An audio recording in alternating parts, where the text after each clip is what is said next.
ಎಲ್ಲ ಆತ್ಮೀಯ ಮಾಧ್ಯಮದ ಮಿತ್ರರಿಗೆ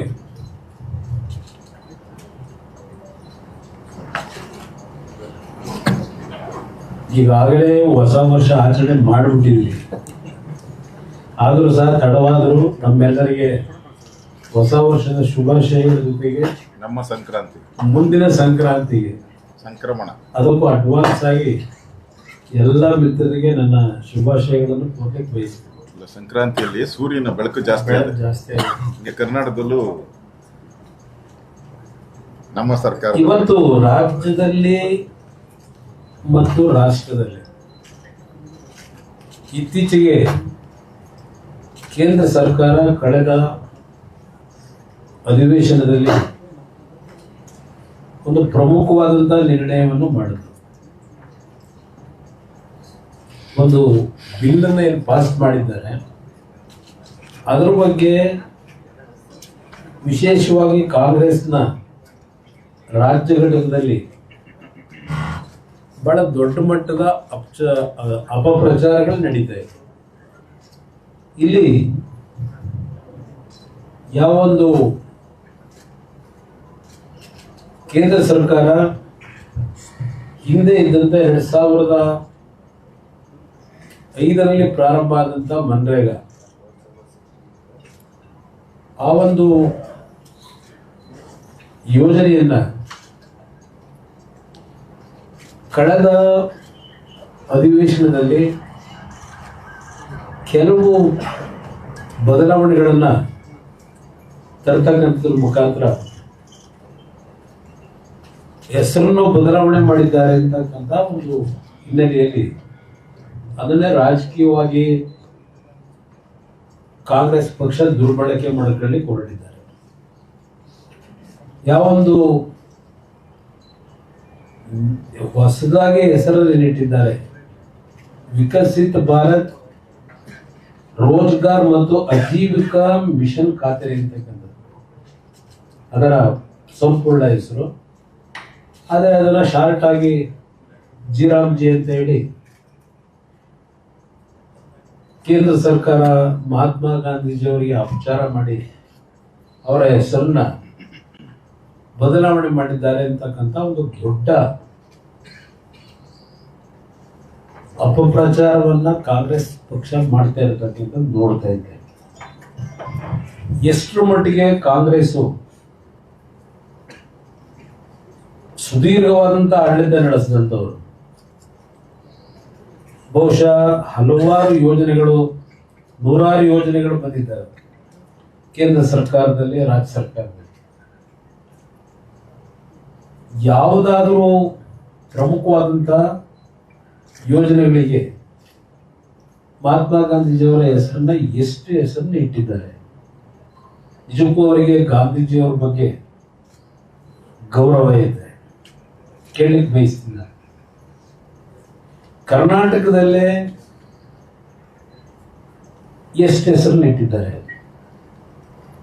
ಈ ಸರ್ಕಾರ, ಕಾಂಗ್ರೆಸ್ ಸರ್ಕಾರಗಳು ನಡೀಬೇಕಾದ್ರೆ ಕಾಂಗ್ರೆಸ್ ನಾಯಕರು ಕೇಳಲಿಕ್ಕೆ ಬಯಸ್ತಾರೆ. ನಾ ಈಗಿನ ಒಂದು ಜಿರಾಮ್ಜಿ ಅಂತಕ್ಕಂಥ ಬಿಲ್ಲಿನ ಬಗ್ಗೆ, ಈ ಯೋಜನೆ ಬಗ್ಗೆ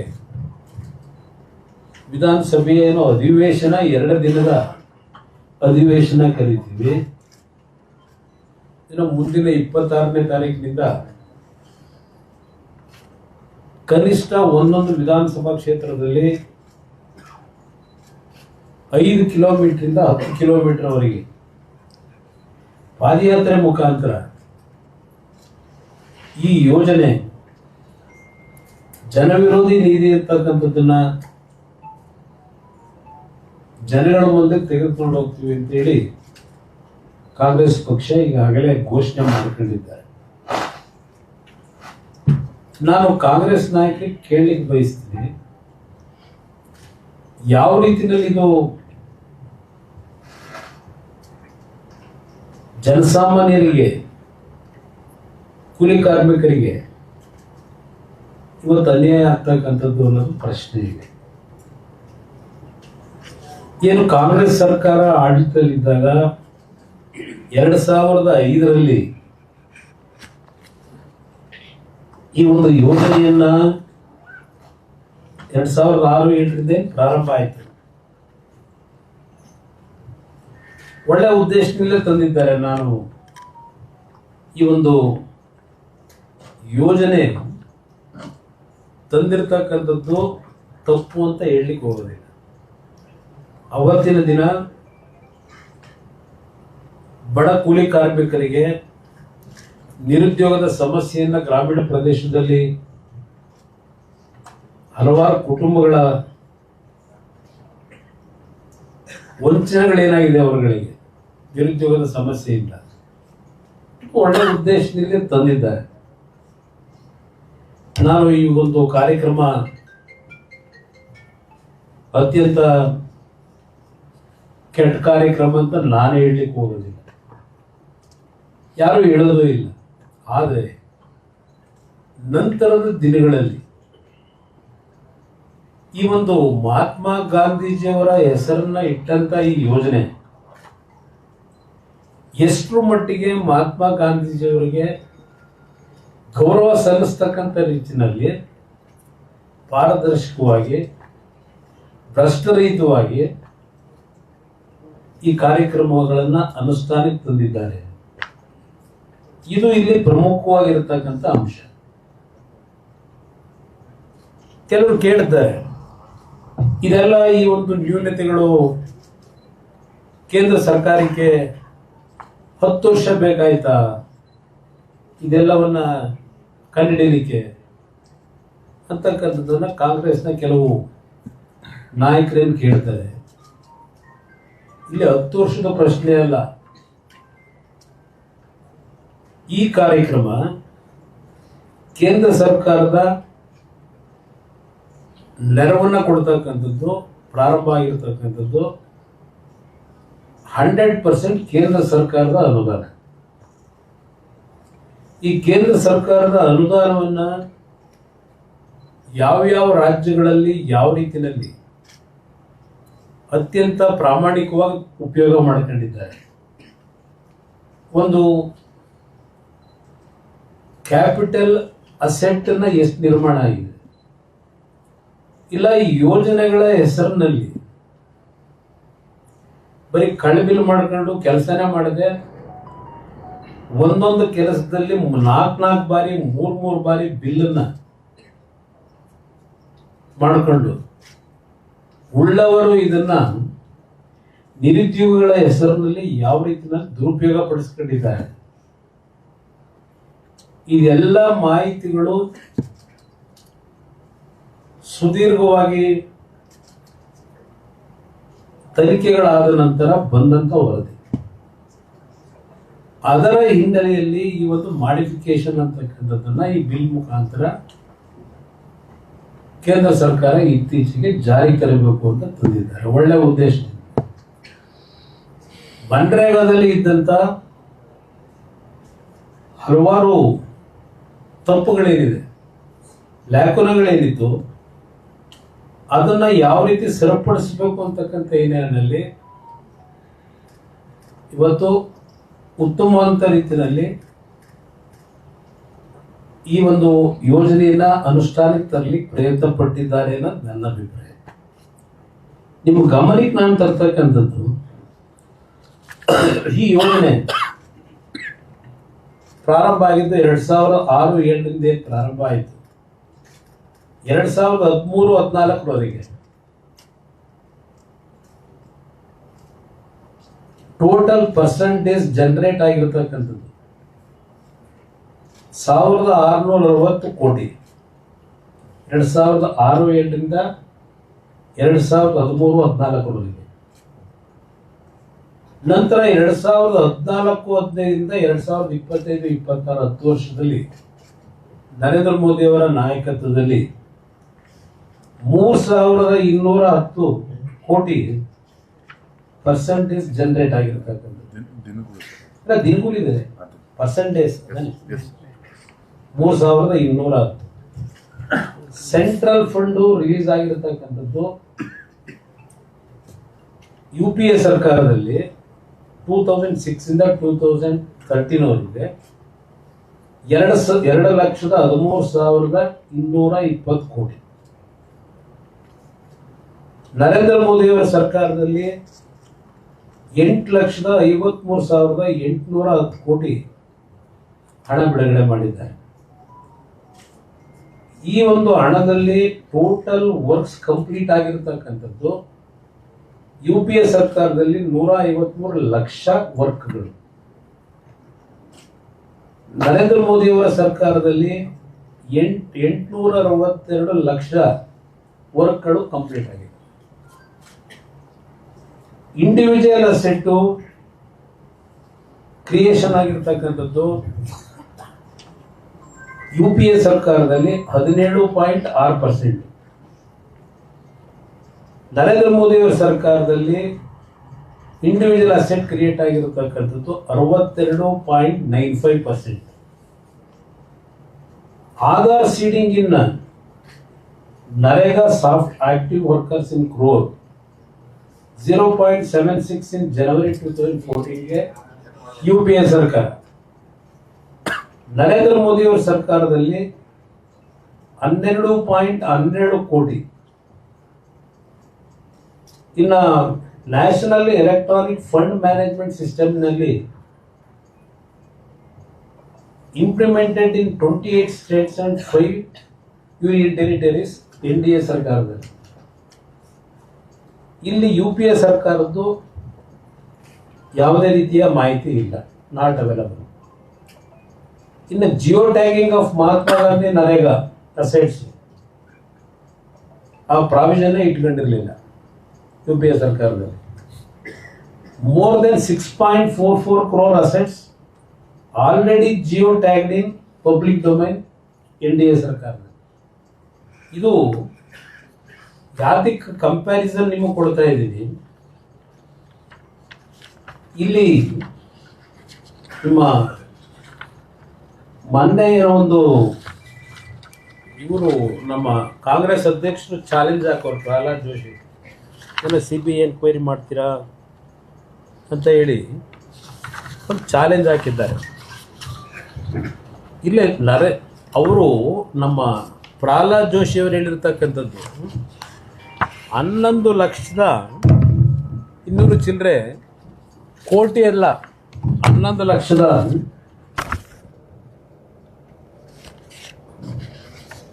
ಏನು 11 ಲಕ್ಷ ಕೋಟಿ ಅವ್ಯವಹಾರ ಆಗಿದೆ ಅಂತ ಹೇಳಿ ಹೇಳಿದ್ರು ಪ್ರಹ್ಲಾದ್ ಜೋಶಿ ಅವರು ಅಂತ ಹೇಳಿ ಏನು ಹೇಳಿದ್ದಾರೆ. ಅದು 11,202,000 ಚಿಲ್ಲರೆ ಕೊಡ್ತೀನಿ. ಒಂದು ನಿಮಿಷ. ಅದು ವರ್ಕ್, ಅದು ಹಣ ಅಲ್ಲ ಅದು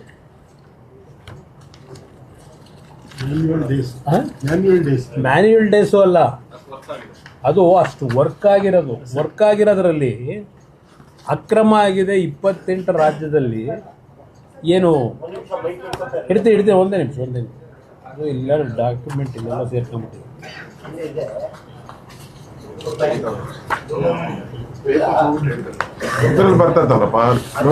ಇಲ್ಲ ಅದು ಅವ್ರಿಗೆಲ್ಲ ದೂರ ಇದೆ, ಕೇಳಬೇಕಲ್ಲ.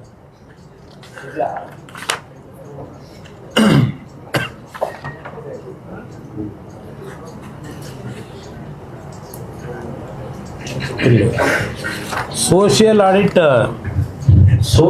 ಆಡಿಟ್ ಯೂನಿಟ್ ನಲ್ಲಿ ಟೋಟಲ್ ನಂಬರ್ ಆಫ್ ಕೇಸಸ್ ಅಂದ್ರೆ irregularities numbers and recoverable amount ಅಂತಕ್ಕಂಥದ್ದು, ಅದನ್ನ ಪ್ರಹ್ಲಾದ್ ಜೋಶಿ ಅವರು ಹೇಳಿರ್ತಕ್ಕಂಥದ್ದು ಕೋಟಿ 11 ಲಕ್ಷ ಕೋಟಿ ಅಲ್ಲ, ಏಕೆಂದ್ರೆ ಖರ್ಚಾಗಿರೋದೇ 11 ಲಕ್ಷ ಕೋಟಿ. ಏನ್ ಹೇಳ್ತಾರೆ, 11,03,876 ಕೋಟಿ ಇಲ್ಲಿ ಇರ್ರೆಗ್ಯುಲಾರಿಟೀಸ್ ಆಗಿರ್ತಕ್ಕಂಥದ್ದು. ಅದು 11 ಲಕ್ಷ ಕೋಟಿ ಅಂತ ಹೇಳಿ ಇವರೇನೋ ಮಿನಿಸ್ಟ್ರು ಕನ್ಫ್ಯೂಸ್ ಮಾಡ್ಕೊಂಡಿರ್ಬೇಕು ಪಾಪ ನಮ್ಮ ಡೆಪ್ಟಿ CM ಅವರು. ಇದು ಇರ್ತಕ್ಕಂಥ ಇರ್ರೆಗ್ಯುಲಾರಿಟೀಸ್ ಬಗ್ಗೆ ಮಾತನಾಡಿದ್ದಾರೆ. ಅದು ಯಾತಕ್ಕೆ ಆ ಥರ ಕೋಟಿ ಅಂತ ಬಂತೋ ಗೊತ್ತಿಲ್ಲ ನನಗೆ. ಇದು ನಡೆದಿರ್ತಕ್ಕಂಥ ಇಲ್ಲಿ ಅವ್ರು ಏನು ಹೇಳ್ತಾರೆ, ನಾನು ಕಂಪ್ಯಾರಿಸನ್ ಕೊಡ್ತೀನಿ.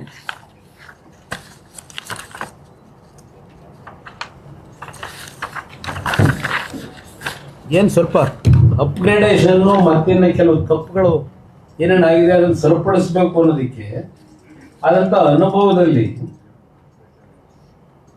ನರೇಗಾದಲ್ಲಿ ಏನಿತ್ತು, ಈಗ ಜಿನಲ್ಲಿ ಏನಿದೆ ಆದಿ ನಿಯಮಗಳು ಅಂತಕ್ಕಂಥದ್ದು ನಿಮ್ಗೆ ಗಮನಕ್ಕೆ ತರ್ತೀನಿ. ಇಲ್ಲ ನಿಮ್ಗೆ ಕಾಪಿ ಕೊಡಿದ್ರೆ ಕೊಟ್ಬಿಡ್ತೀನಿ.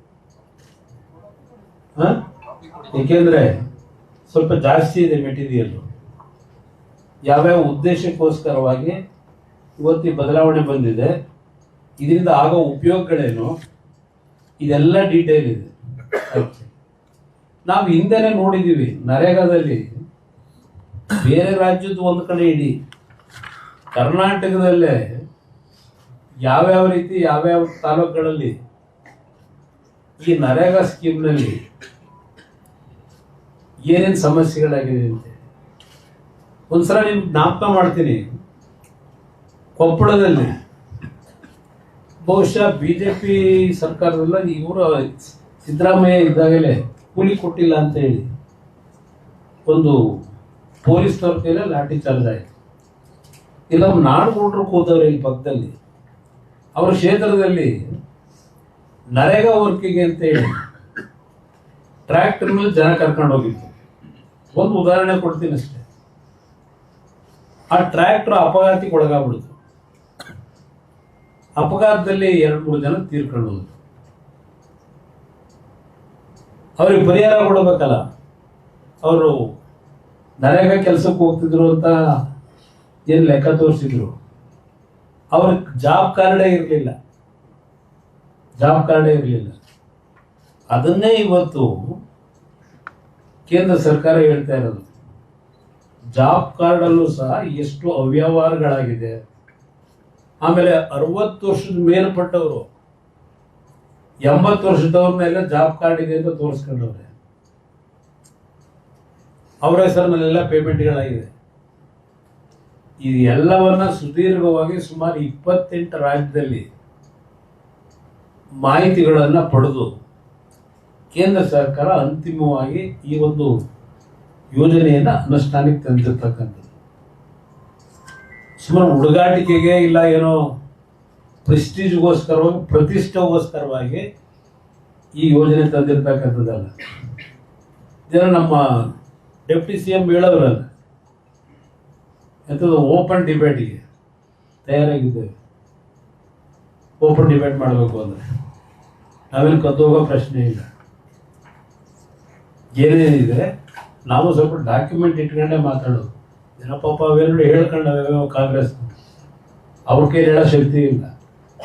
ನೆನ್ನೆ ಅದಿಂಥದ್ದು ಒಂದು ಪೇಪರ್ ಟೈಗರು ಅಂತ ಏನೇನೋ ಹೇಳ್ಕೊಂಡಿದೆ. ಅದೆಲ್ಲ ಇರಲಿ ಒಂದು ಕಡೆ, ಮಾತಾಡೋಣ, ಸಮಯ ಬರುತ್ತೆ. ಇಲ್ಲಿ ಪ್ರಶ್ನೆ ತಯಾರಾಗಿದ್ದೇವೆ ನಾವು. ಇದರಲ್ಲಿ ಯಾವ್ಯಾವ ರೀತಿ ನಾವು ಬದಲಾವಣೆ ತಂದಿದ್ದೇವೆ. ಇಲ್ಲಿ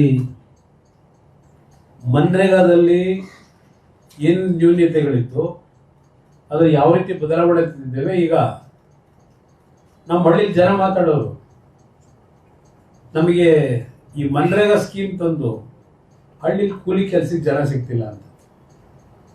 ಆ ಹಿನ್ನೆಲೆ ಒಳಗೇನೆ ಈ ಸ್ಕೀಮ್ನಲ್ಲಿ 60 ದಿನ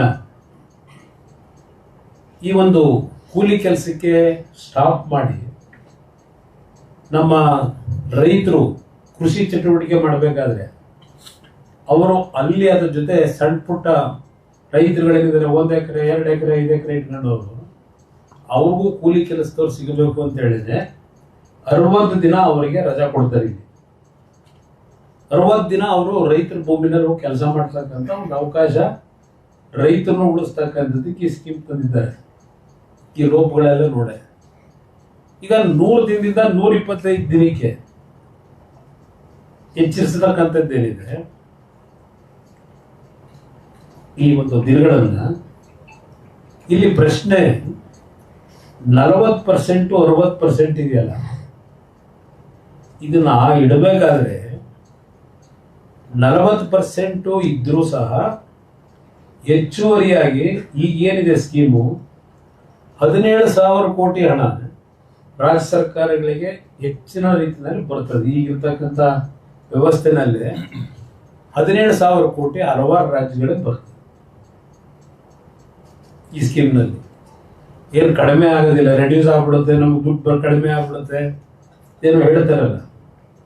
ಇಲ್ಲಿ 17,000 ಕೋಟಿ ಹಲವಾರು ರಾಜ್ಯಗಳಿಗೆ ದೊರಕುತ್ತಿದ್ರಲ್ಲಿ. ಜೊತೆಗೆ ಈ 40% ಮಾಡಿರ್ತಕ್ಕಂಥ ಉದ್ದೇಶವೇ ರಾಜ್ಯ ಸರ್ಕಾರ ಹಲವಾರು ರಾಜ್ಯದಲ್ಲಿ ಅಕ್ರಮಗಳನ್ನು ಏನು ಮಾಡಿದ್ದಾರೆ, ಸರಿಯಾದ ರೀತಿ ಕೂಲಿ ಕೊಟ್ಟಿಲ್ಲ ಕೆಲಸ ಮಾಡಿದಂಥವರಿಗೆ. ಯಾವನೋ ಹೆಸರಿನಲ್ಲಿ ಬಿಲ್ ಮಾಡ್ಕೊಂಡು ದುಡ್ಡು ತಗೊಂಡಿರ್ತಕ್ಕಂಥದ್ದೆಲ್ಲ ಇದೆ. ಇದೆಲ್ಲವನ್ನ ಗಮನದಲ್ಲಿ ಇಟ್ಕೊಂಡೆ ರಾಜ್ಯ ಸರ್ಕಾರದ್ದು ಜವಾಬ್ದಾರಿ ಇರಬೇಕು ಅಂತ ಹೇಳಿ ಕೇಂದ್ರ ಸರ್ಕಾರ ರಾಜ್ಯ ಸರ್ಕಾರದ ಜವಾಬ್ದಾರಿಗಳೇನು ಅಂತಕ್ಕಂಥದ್ದನ್ನು ಈ ಸ್ಕೀಮ್ನಲ್ಲಿ ತಂದಿದ್ದಾರೆ. ಕೇಂದ್ರ ಸರ್ಕಾರ ಎಲ್ಲ ಅಧಿಕಾರವನ್ನು ಅವ್ರು ಇಟ್ಕೊಂಡಿಲ್ಲ. ರಾಜ್ಯ ಸರ್ಕಾರದ ಜವಾಬ್ದಾರಿ ಏನಿದೆ ಅಂತಕ್ಕಂಥದ್ದು ತಂದಿದ್ದಾರೆ. ರಾಜ್ಯ ಸರ್ಕಾರನ ಕಡೆಗಣಿಸಿಲ್ಲ. ಇದನ್ನು ಮೊದಲು ಅರ್ಥ ಮಾಡ್ಕೋಬೇಕು ಕರ್ನಾಟಕ ರಾಜ್ಯ ಸರ್ಕಾರ. ಅದಷ್ಟೇ ಅಲ್ಲ, ಇವತ್ತು ಈ ಒಂದು ಸ್ಕೀಮ್ ಏನಿದೆ ಇದರಲ್ಲಿ ರಾಜ್ಯ ಸರ್ಕಾರದ ಜವಾಬ್ದಾರಿಗಳು ಏನು ಅಂತಕ್ಕಂಥದ್ದು ನಾನು ಹೇಳ್ತಾ ಇದ್ದೇನೆ. ಅದ್ರ ಜೊತೆಗೆ ಗ್ರಾಮ ಪಂಚಾಯಿತಿಗಳಿಗೆ ಪವರೇ ಇಲ್ಲ ಅಂತ ಏನು ಹೇಳ್ತಾರೆ. ಗ್ರಾಮ ಪಂಚಾಯಿತಿಗಳಿಗೂ ಅಧಿಕಾರ ಇಲ್ಲಿದೆ. ಗ್ರಾಮ ಪಂಚಾಯಿತಿಗಳ ಮುಖಾಂತರವೇ ಪ್ರತಿ ಮನೆಯಲ್ಲಿ ಕೂಲಿ ಕೆಲಸ ಅವ್ರಿಗೆ ಸಿಕ್ಕಿದೆಯೋ ಇಲ್ವೋ ಅಂತಕ್ಕಂಥ ಮಾಹಿತಿಗಳನ್ನ ಗ್ರಾಮ ಸಭೆಗಳಲ್ಲಿ ಗ್ರಾಮ ಪಂಚಾಯಿತಿಯವರೇ ತೀರ್ಮಾನ ಮಾಡಬೇಕು. ಈ 3 ಸ್ಟೇಜಲ್ಲಿ ಯಾರ್ಯಾರಿಗೆ ಏನೇನು ಜವಾಬ್ದಾರಿ ಕೊಡಬೇಕು ಕೊಟ್ಟಿದ್ದಾರೆ. ಇಲ್ಲಿ ಗ್ರಾಮ ಪಂಚಾಯತಿ ಸದಸ್ಯರ ಅಧಿಕಾರವನ್ನು ಕಿತ್ಕೊಂಡ್ಬಿಟ್ಟಿದ್ದಾರೆ. ನಾವೆಲ್ಲ ಕಡೆ ಹೋಗಿ ಈಗ ಪಾದಯಾತ್ರೆ ಮಾಡಿ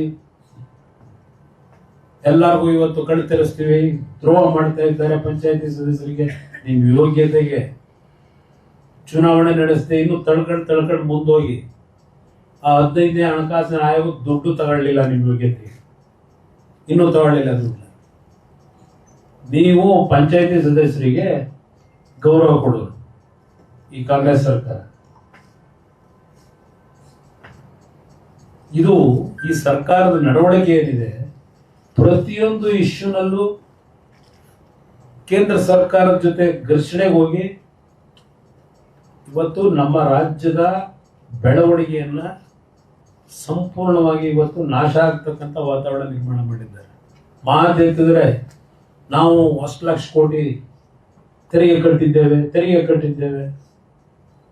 ಇವತ್ತು GST ನಲ್ಲಿ ಸಿಸ್ಟಮ್ ಏನಿದೆ ಅಂತಕ್ಕಂಥದ್ದು ಗೊತ್ತಿದೆ. ಎಸ್, ನಮ್ಮ ರಾಜ್ಯ 2ನೇ ಸ್ಥಾನದಲ್ಲಿ ಇರಬಹುದು. ಈ ಒಂದು ವ್ಯವಸ್ಥೆಗಳು ಬಂದಿದ್ದು ಈಗಲ್ಲ, ನರೇಂದ್ರ ಮೋದಿ ಅವರು ಬಂದ ಮೇಲೆ ಅಲ್ಲ, ನೆಹರು ಕಾಲದಲ್ಲೇ ಪ್ರಾರಂಭ ಆಗಿರೋದು. ಇದು ಯಾವ ಸಿಸ್ಟಮ್ ಅಲ್ಲಿ ರಾಜ್ಯಗಳಿಗೆ ಹಂಚಿಕೆ ಆಗಬೇಕಣ್ಣ ಅಂತ ಹೇಳಿ ಪದೇ ಕೇಂದ್ರ ಸರ್ಕಾರದ ಮೇಲೆ ಯಾಕೆ ಘರ್ಷಣೆ ಮಾಡಬೇಕು? ನಾನು 2 ಬಾರಿ ಸರ್ಕಾರ ನಡೆಸಿದ್ದೇನೆ. ಇವಾಗ ಕೃಷ್ಣ ಬೈರೇಗೌಡರು ಕೇಳಿ, ನನ್ನ ಕಾಲದಲ್ಲಿ ಪಂಚಾಯತ್ ರಾಜ್ ಮಂತ್ರಿಗಳು 800 ಕೋಟಿ ನರೇಗಾ ಸ್ಕೀಮ್ನಲ್ಲಿ ಹಣ ಬಂದಿರಲಿಲ್ಲ. ನಮ್ಮ ರಾಜ್ಯ ಸರ್ಕಾರದಿಂದಲೇ ಕೂಲಿ ಕಾರ್ಮಿಕರಿಗೆ ದುಡ್ಡನ್ನು ರಿಲೀಸ್ ಮಾಡಿದೆ. ನಾನು ಬರೀ ರೈತರ ಸಾಲ ಮನ್ನಾ ಮಾಡಿದ್ದೀನಿ ಅಂತ ಲೆಕ್ಕ ಹಾಕಬೇಡಿ. 800 ಕೋಟಿ ಕೇಂದ್ರ ಸರ್ಕಾರ ಇನ್ನು ಕೊಟ್ಟಿರಲಿಲ್ಲ ನಮಗೆ. ಯಾಕೆಂದ್ರೆ ನಾವು ಇಲ್ಲಿ ಪೋರ್ಟಲ್ಗೆ ಫೀಡ್ ಮಾಡಬೇಕಲ್ಲ, ನಾವಿಲ್ಲಿ ಮಾಡಿರ್ತಕ್ಕಂಥ ಕೆಲಸಗಳನ್ನು. ನಾನು 800 ಕೋಟಿ ರಾಜ್ಯ ಸರ್ಕಾರದ ಎಕ್ಸ್ಚೇಕರ್ ಇಂದ ರಿಲೀಸ್ ಮಾಡಿ ಕೂಲಿ ಕಾರ್ಮಿಕರು ಕೊಟ್ಟು, ನಂತರ ಕೇಂದ್ರ ಸರ್ಕಾರಕ್ಕೆ ಅರ್ಜಿ ಕೊಟ್ಟು 800 ಕೋಟಿ ಆಮೇಲೆ ತಗೊಂಡಿದ್ದೀವಿ. ಇದೇ ಕೃಷ್ಣ ಬೈರೇಗೌಡರು ನನ್ನ ಸರ್ಕಾರದ ಪಂಚಾಯತ್ ರಾಜ್ ಮಂತ್ರಿ. ಅವ್ರ ಕಾಲದಲ್ಲೇ ಮಾಡಿದೀವಿ, ತೋರಿಸಿದೀವಿ ಏನು ಅಂತ ಹೇಳಿ. ಕೇಂದ್ರ ಸರ್ಕಾರ ಜೊತೆ ಯಾಕೆ ನಡ್ಕೋಬೇಕು ಅನ್ನೋ ಒಂದು ಕನಿಷ್ಠ ಸೌಜನ್ಯವೂ ಇಲ್ಲದೆ ಈಗೇನು 2 ದಿವಸ ಅಸೆಂಬ್ಲಿ ಒಳಗೆ ಬಿಲ್ ಪಾಸ್ ಮಾಡ್ಬಿಟ್ಟು ಏನ್ ಮಾಡ್ಕೊತೀರಿ ನೀವು? ಇದ್ರ ವಿರುದ್ಧ ಏನಿದೆ ನಿಮಗೆ? ಪ್ರಚಾರಕ್ಕೆ ಅಷ್ಟೇ ತಾನೆ ಇದು ಮಾಡಬೇಕು ಅಂತ ಹೋಗಿ. ನಿಮ್ಗೆ ಎಲ್ಲ ಮಾಹಿತಿ ಕೊಡ್ತೀವಿ ಇಲ್ಲಿ. ಯಾವ್ಯಾವ ಥರ ಇದರಲ್ಲಿ ಪಾಸಿಟಿವ್ ಇದೆ, ನೆಗೆಟಿವ್ ಇದೆ, ಇದೆಲ್ಲ ನಾನು ಎಕ್ಸ್ಪ್ಲೈನ್ ಮಾಡೋಕೆ ಹೋದರೆ ಸಮಯ ತಗೊಳ್ಳೋದು. ಎಲ್ಲ ತರಿಸಿಟ್ಕೊಂಡಿದ್ದೀನಿ, ಸಂಪೂರ್ಣ ಮಾಹಿತಿ ಕೊಡ್ತೀನಿ. ಓಪನ್ ಡಿಬೇಟ್ ಬೇಕಾ ಮಾಡಂತೆ, ಏನು ಕದೋಗಲ್ಲ ನಾವು. ಇದು ನಾವು ಮಾಡಿರ್ತಕ್ಕಂಥದ್ದು ವಿಕಸಿತ ಭಾರತ ಬರೀ ಬಾಯಿ ಹೇಳೋದಿಕ್ಕಲ್ಲ ಮಾಡಿರೋದು. ವಿಕಸಿತ ಭಾರತ ನಮಗೆ ಹೊಟ್ಟೆ ಉರಿದೋಗುತ್ತೆ. ನಿನ್ನೆ ಲಕ್ನೋದಲ್ಲಿ ಅಶೋಕ ಲೇಲ್ಯಾಂಡ್ ಯೂನಿಟ್ ಓಪನ್ ಮಾಡಿ ಬಂದು ಹೋಗಿದ್ದೆ, ನಾನು ಬರಲೇಬೇಕು ಅಂತ ಹೇಳಿ. ಎಷ್ಟು ತಂದಿದ್ದೀರಿ ನೀವು ಇಂಡಸ್ಟ್ರಿಗಳನ್ನ? ಅದೇಂಥದ್ದು ಮಂಡ್ಯದಲ್ಲಿ ಒಂದು ಹೇಳ್ತಾ ಇದ್ದೀರಿ, ಅದು ಆಮೇಲೆ ಮಾತಾಡ್ತೀನಿ ಅದ್ರ ಬಗ್ಗೆ. ಈಗ ಇಲ್ಲಿ ಬೇಡ, ಈಗ ನರೇಗಾದು ಇದು ಜೀರಾಮ್ಜಿ ನಡೀತಿದೆ, ಮತ್ತೆ ಡೈವರ್ಟ್ ಆಗೋದು ಬೇಡ. ನನಗೂ ಜವಾಬ್ದಾರಿ ಇದೆ ರಾಜ್ಯದಲ್ಲಿ ಏನು ಮಾಡಬೇಕು ಅಂತ ಹೇಳಿ. ಅದರಿಂದ ಈ ಒಂದು ಅಪಪ್ರಚಾರ ಏನು ಹೇಳ್ಕೊಂಡು ಹೊರಟಿದ್ದೀರಿ, ಇಲ್ಲಿವರೆಗೆ ಯಾವ್ಯಾವ ರಾಜ್ಯದಲ್ಲಿ ಏನೇನು ಲೂಟಿ ಆಗಿದೆ, ಕರ್ನಾಟಕದಲ್ಲೂ ಹಲವಾರು ಲೂಟಿ ಆಗಿರೋದು ನನ್ನ ಹತ್ರನೇ ಮಾಹಿತಿ ಇದೆ. ಬೇಕಾದ್ರೆ ನಿಮಗೆ ಟನ್ ಗಟ್ಟಲೆ ಕೊಡ್ತೀನಿ ಮೆಟೀರಿಯಲ್ ಕೊಟ್ಟಿರೋದು ಹಿಂದೆ ಯಾವ್ಯಾವ ಥರ ಈ ಒಂದು ನರೇಗಾದಲ್ಲಿ ಅಕ್ರಮಗಳಾಗಿದೆ ಅಂತೇಳಿ ಕೊಟ್ಟಿರ್ತಕ್ಕಂಥ ಮಾಹಿತಿ ಹಳೇದು ಇಟ್ಟಿದ್ದೀವಿ. ಇನ್ನೊಂದು ಇದೆಲ್ಲ ನೋಡೇ ಕೇಂದ್ರ ಸರ್ಕಾರ ಇವತ್ತು ಜೀರಾಮ್ಜಿ ಅಂತಂದ್ರೆ ಏನೋ ರಾಮನ ಹೆಸರು ಇಟ್ಟವ್ರಿ ಅಂತ ಅನ್ಕೋಬೇಕು. ಇಲ್ಲಿರ್ತಕ್ಕಂಥದ್ದು ವಿಕಸಿತ ಭಾರತದ ಹೆಸರಿನಲ್ಲಿ ಇಟ್ಟಿರ್ತಕ್ಕಂಥ ಹೆಸರು. ಪ್ರತಿಯೊಂದು ಕೇಂದ್ರ ಸರ್ಕಾರದ ಯೋಜನೆಗಳು ನೀವು ಗೆದ್ದರೆ ಇವತ್ತು ಹುಡ್ಕೊಂಡು ಹೋಗ್ಬೇಡಿ, ದುರ್ಬಿ ಹಾಕೊಂಡು. ಇವತ್ತು ನಾನು ಅಲ್ಲಿ ಕೆಲಸ ಮಾಡ್ತಾ ಇದ್ದೇನೆ, ಅಲ್ಲಿ ಸ್ವಲ್ಪ ಎಲ್ಲ ಇಲಾಖೆಗಳಲ್ಲಿ ಯಾವ ರೀತಿ ಕೆಲಸ ನಡೀತಿದೆ ನನಗೂ ಸ್ವಲ್ಪ ಅದರ ಅನುಭವ ಇದೆ. ಅದರಿಂದ ಕೇಂದ್ರ ಸರ್ಕಾರದ ಜೊತೆ ಪ್ರತಿನಿತ್ಯ ಸಂಘರ್ಷಕ್ಕೆ ಹೋಗದೆ ಯಾವ ರೀತಿ ಒಳ್ಳೆ ಕೆಲಸ ಇದೆ, ಒಳ್ಳೆ ಕೆಲಸ ಮಾಡಬೇಕು ಅಂತ ಹೊರಟಿದ್ದಾರೆ, ಅದನ್ನ ಮುಕ್ತವಾದ ಮನಸ್ಸಿನಲ್ಲಿ ಗೌರವಯುತವಾಗಿ ನಡ್ಕೊಳ್ತಕ್ಕಂಥದ್ದು ಕಲೀಲಿ ಅಂತಕ್ಕಂಥದ್ದು ಈ ರಾಜ್ಯ ಸರ್ಕಾರಕ್ಕೆ ಹೇಳಿ ಬಯಸ್ತೀನಿ. Congress has termed this as Nathuram, not just Ram. It's not Sitaram or Dashrath Karam. ಅದಕ್ಕೆ ಹೇಳ್ತಾ ಇರೋದು, ಇದರ ಹೆಸರೇ ಭಾರತ್ ವಿಕಾಸ್ ಗ್ರಾಮೀಣ ರೋಜ್ಗಾರ್ ಗ್ಯಾರಂಟಿ. ಗ್ಯಾರಂಟಿ ಅಲ್ಲ, ಮತ್ತು ಆಜೀವಿಕಾ ಮಿಷನ್ ಖಾತೆ ಇಂಗ್ಲಿಷ್ನಲ್ಲಿ ಇರ್ತಕ್ಕಂಥದ್ದು.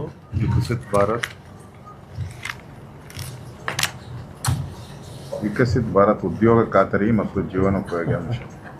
ಅದು ಶಾರ್ಟ್ ಆಗಿ ಈಗ ಮನ್ರೇಗಾ ಅಂತ ಹೇಳಲಿಲ್ವಾ, ಅದೇ ರೀತಿಯಲ್ಲಿ ಜೀರಾಮ್ ಅಂತ ಇಟ್ಕೊಳ್ಳೋದು. But in Assembly also they want to keep saying this is anti-Ram is what Congress is saying. They are anti-Ram, not BJP, not this program. This program, all right, in the name of Rama is there to bring Ram Rajya in the country. We utilize Rama's name. ಗಾಂಧೀಜಿನ ಹೇಳಿದಲ್ಲ ರಾಮ ರಾಜ್ಯ ಮಾಡಬೇಕು. Sir, Chief Minister said that you have taken away the money of Gramas, villages. And 40% Which money? Villages money belong to the villages and Gram Panchayats. That money is being taken away. and Siddharama is Where? You please tell him to give document. Documentary evidence, you please tell him to publish. And they're saying the states will have to pay. No, they have to bear. 40% No, yes, they have to bear. Already 20 years over. The responsibility also state governments, they have to take it. NREGA ಕೂಲಿ ಕಾರ್ಮಿಕರನ್ನ ಒಬ್ಬೊಬ್ರು highway ಯೋಜನೆಗಳ ಕೆಲಸಗಳಿಗೆ ಬಳಕೆ ಮಾಡ್ಕೊಳ್ತಾರೆ ಅನ್ನುವಂತ ಒಂದು ಆರೋಪ. ಇದಕ್ಕೆ ಹೇಳ್ತೀರಾ? ಇನ್ನು ಹಲವಾರು ರೀತಿನಲ್ಲಿ ದುರುಪಯೋಗ ಪಡಿಸ್ಕೊಂಡಿರ್ತಕ್ಕಂಥದ್ದು ಇದೆ.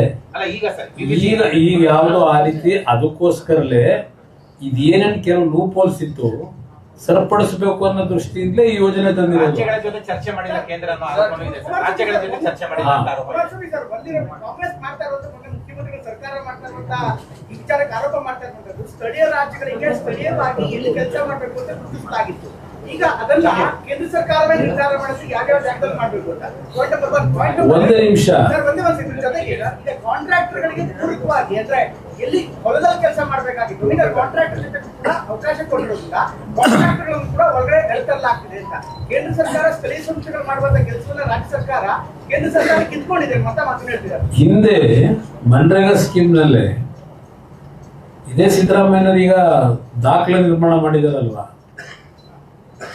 ನನ್ನ ಅಭಿಪ್ರಾಯದಲ್ಲಿ ಅವರು ಇರೋದು ಯಾಕೆಂದ್ರೆ ಕಾಂಗ್ರೆಸ್ ನಾಯಕರುಗಳು ಹೇಳೋದು, ಮಂತ್ರಿಗಳು ಅಂತ ಅವರು ಹೇಳೋದು, ಹೈಕಮಾಂಡ್ ಹೇಳೋವರೆಗೂ ಇರ್ತೀನಿ ಅಂತ ಎಷ್ಟೋ ಬಾರಿ ಹೇಳೋರಲ್ವಾ. ಬಹುಶಃ ಅವರು ಈ ರಾಜ್ಯದಲ್ಲಿ ಲೀಸ್ಡ್ ಬೇಸ್ ನಲ್ಲಿ ಇದ್ದಾರೆ. ಲೀಸ್ಡ್ ಬೇಸ್ಡ್ ಮುಖ್ಯಮಂತ್ರಿ ಅವರು ನನ್ನ ಅಭಿಪ್ರಾಯದಲ್ಲಿ. ಅದು ಬೇರೆ ಒಂದು ಭಾಗ ಇರಲಿ. ಏನ್ ದೇವರಾಜ ಅರಸು ದಾಖಲೆ ಅವರು ಸೆಡ್ ಹೊಡೆದಿದ್ರು, ಕಂಟಿನ್ಯೂಸ್ ಆಗಿದ್ರು 7 ವರ್ಷ. ಇಂದಿರಾ ಗಾಂಧಿ ವಿರುದ್ಧ ಸೆಡ್ ಹೊಡೆದು ನಿಂತರು. ಇವರು ಕೇಂದ್ರ ಸರ್ಕಾರದ ಹೈಕಮಾಂಡ್ ಇದೆಯಲ್ಲ, ರಾಹುಲ್ ಗಾಂಧಿ, ಅವ್ರಿಗೆ ಕಾಯ್ತವ್ರು, ನೀವು ಯಾವತ್ತು ನನ್ನ ಹೋಗ್ತೀರಿ, ಯಾವಾಗ ನಾನು ಹೋಗ್ತೀರಿ ಅಂತ ಹೇಳಿ. ನನಗೆ ಗೊತ್ತಿಲ್ಲಪ್ಪ, ನನಗೆ ಅವ್ರ ಪರಿಸ್ಥಿತಿ, ನನಗೂ ಅವ್ರಿಗೂ ಕಾಂಟ್ಯಾಕ್ಟ್ ಇಲ್ಲಿ. ಅಲ್ಲ, ಒಂದು 5 ನಿಮಿಷ ನಾವು ಮಾತಾಡ್ಬಿಡ್ತೇವೆ, ಆಮೇಲೆ ಪ್ರಶ್ನೆ ತಗೊಳ್ತಾರೆ. ಇಲ್ಲಿ ಹೇಳಿದ್ರಲ್ಲ, ಹಿಂದೆ ಮನ್ರೇಗಾ ಸ್ಕೀಮ್ ನಲ್ಲಿ ಹಿಂದೆ ಕಾಂಟ್ರಾಕ್ಟರ್ಗಳಿಗೆ ಕೆಲಸ ಮಾಡೋರು 80% ದಿನಗೂಲಿಯವ್ರು ಮಾಡೋರು. ಹಿಂದೆ ಮಾಡಿರೋದೇನು, ಬೇಕಾದಷ್ಟು ಇನ್ಸಿಡೆಂಟ್ಗಳು ಕೊಡ್ಬಲ್ಲೆ ಏನೇನಾಗಿದೆ ಅಂತ, ಯಾವ ಕ್ಷೇತ್ರದಲ್ಲಿ ಏನೇನಾಗಿದೆ. ಅದರಿಂದ ಇವತ್ತು ಲೂಪ್ ಹೋಲ್ಸ್ ಏನಿದೆ ಅದನ್ನು ಸರಿಪಡಿಸೋಕ್ಕೋಸ್ಕರಲೇ ಈ ಸ್ಕೀಮ್ ತಂದಿದ್ದೀವಿ. ಇದನ್ನ ದೊಡ್ಡ ಅಪ್ರಚಾರ ಮಾಡ್ಕೊಂಡು ಮಾತಾಡಬೇಕಾದ ಅವಶ್ಯಕತೆ. ಯೋಜನೆಯಲ್ಲಿರೋ ಲೂಪ್ ಹೋಲ್ಸ್ಗಳನ್ನ ಎಲ್ಲದೂ ತಿದ್ದುಪಡಿ ಮಾಡಿದ್ದೀರಾ ಸರಿ ಸರ್, ಆದ್ರೆ ಹೆಸರು ಬದಲಾವಣೆ ಮಾಡುವಂತ ಅಗತ್ಯತೆ ಏನಿದೆ? ಈಗ ಯೋಜನೆ 20 ವರ್ಷ ಆಗಿದೆ, ಹೊಸ ಯೋಜನೆ ಇಲ್ಲಿ ತರ್ತಾ ಇದ್ದಾರೆ. ಇದನ್ನ ಅದಕ್ಕೋಸ್ಕರ ಮಾಡ್ಕೊಂಡಿದ್ದಾರೆ. ಆಮೇಲೆ ಮತ್ತೆ ಅಲ್ಲ, ಮಾತಾಡ್ಬಿಡ್ತೇನೆ, ಅವ್ರು ಹೇಳ್ಬಿಡ್ತಾರೆ, ಒಟ್ಟಿಗೆ ಕೇಳಿ. ಆಮೇಲೆ 5 ನಿಮಿಷ ಮಾತನಾಡ್ತಾನೆ, ಆಮೇಲೆ ಮತ್ತೊಮ್ಮೆ ಮಾನ್ಯ ಕುಮಾರಸ್ವಾಮಿ ಅವರು ಮಾತನಾಡ್ತಾರೆ. ಆತ್ಮೀಯ ಪತ್ರಿಕಾ ಹಾಗೂ ಮಾಧ್ಯಮದ ಸ್ನೇಹಿತರೆ, ತಮ್ಮೆಲ್ಲರಿಗೂ ಸಹ ಸಂಕ್ರಾಂತಿಯ ಶುಭಾಶಯಗಳ ಸಂದರ್ಭದಲ್ಲಿ ಕೋರ್ತಾ, Honorable Prime Minister Narendra Modi ji has taken a historic decision of bringing VBG Ramji, Vikasit Bharat Guarantee for Rozgar and Ajivan Mission.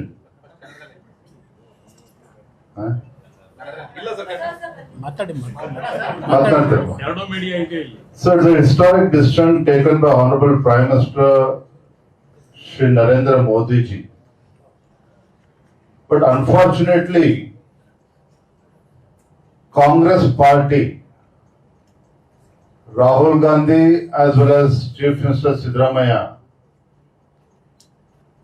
Congress party always is very keen in false propaganda. Even before the program has been relaunched, Congress is trying to spread false propaganda regarding VBG Ramji.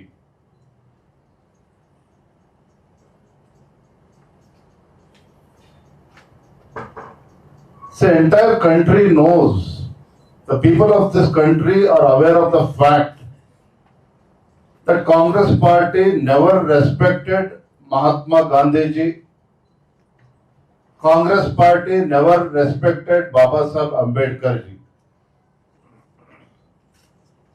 But when Honorable Prime Minister brings in a historic bill, when lakhs and lakhs of money has been spent in Manrega, is it wrong on the part of the Prime Minister or Bharatiya Janata Party or NDA government to ensure that there should not be any pilferage, no leakage, corruption has to be curbed? For your kind information, during NDA tenure in last 10 years, more than 7.8 lakh crores has been spent in Manrega scheme. Now the vision of the Honorable Prime Minister Narendra Modi ji, which is also is a dream of Mahatma Gandhi ji. If India has to emerge as a developed country, as a developed nation, villages has to be developed. Basic infrastructure has to be given at the village level. So Prime Minister Narendra Modi ji, with a good intention, has brought in valuable changes in the entire scheme. The working days has been increased from 100 days to 125 days.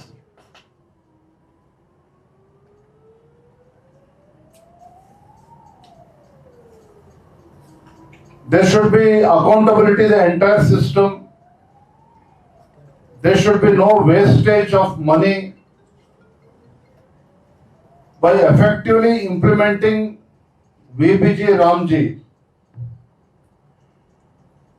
there should be all over development at the rural India. That is the whole idea. But unfortunately, the Congress party, which has ruled this country for more than 55-60 years, Congress party never believed in schemes. Congress party never believed in schemes. They always believed on scams. Because of the scams during the Congress party which was in power, because of the scandals that took place during UPA government, India could not emerge as a developed nation. But today, when Honorable Prime Minister wants to bring in changes in the entire scheme to benefit the rural people, when he wants to bring a change to ensure that there is no corruption, there is accountability, Congress party is trying to spread this false propaganda. Now Chief Minister Siddaramaiah wants to call a special session to discuss on this bill. We welcome this decision of Honorable Chief Minister Siddaramaiah ji.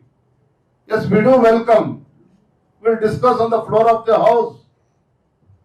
What is that Congress has done through Manrega in last 60 years, or from the day when the scheme has been started? What is that NDA government under the dynamic leadership of Honorable Prime Minister Narendra Modi ji? What is that we achieved in last 10 years? We will definitely discuss on the floor of the House. But unfortunately, which Congress party, which is so desperate, which is not able to digest Prime Minister Narendra Modi ji's popularity, spreading false propaganda on every scheme, every program of India government, is very unfair on the part of the Congress party. Even in Karnataka, the day one after Siddaramaiah assumed the office as Chief Minister, he took a decision of not allowing national education policy in Karnataka.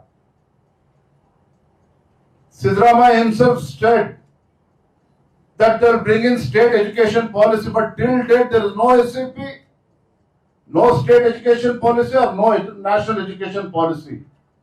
By doing this, they are doing injustice to the people of Karnataka. ಕೇಂದ್ರ ಸರ್ಕಾರದ ಯೋಜನೆಗಳನ್ನ ತಪ್ಪು ಮಾಹಿತಿಗಳನ್ನು ನೀಡುವಂಥದ್ದು,